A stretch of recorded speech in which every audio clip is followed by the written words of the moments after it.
Il Veneto si dirige verso la zona gialla. Ne ha parlato il presidente Zaia nel corso del punto stampa quotidiano. Abbiamo 29 giorni di calo, e oggi è il giorno 29, no? 29 giorni di calo, cioè il calo è un calo importante, peraltro anche repentino se lo vogliamo vedere bene nello specifico.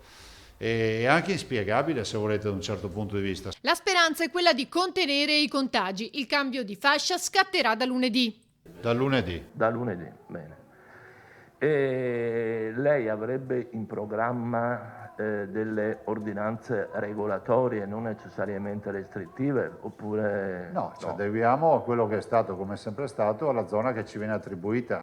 Polemica sulla mappa europea che inizialmente ha collocato il Veneto nella zona rosso-scuro. L'Europa ieri sera ha modificato ancora la sua posizione sul Veneto, siamo passati da rosso scuro a rosso e poi una bella cartina che siamo in verde perché abbiamo un tasso di incidenza inferiore al 4% e quindi siamo una delle poche regioni europee con la colorazione verde. L'Europa, se vuole intervenire con provvedimenti restrittivi, diciamo europei, deve prima rassicurare tutti del fatto che il linguaggio sia comune nella lettura dei dati e soprattutto nel prelievo, nel rilevare i dati. E a proposito di dati, l'Istituto Zooprofilattico ha individuato 11 varianti di virus Covid-19 in Veneto da novembre a oggi.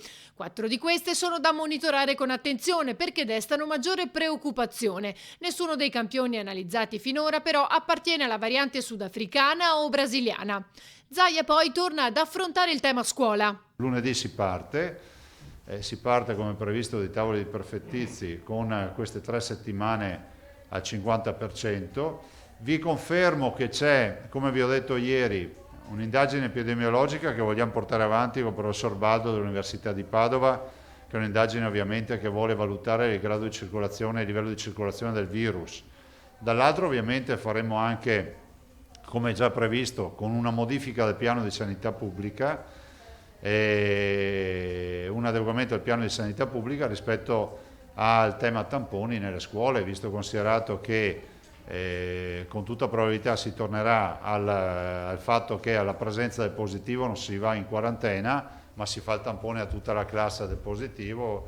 E, insomma, è un piano che si adegua alla percentuale di incidenza del virus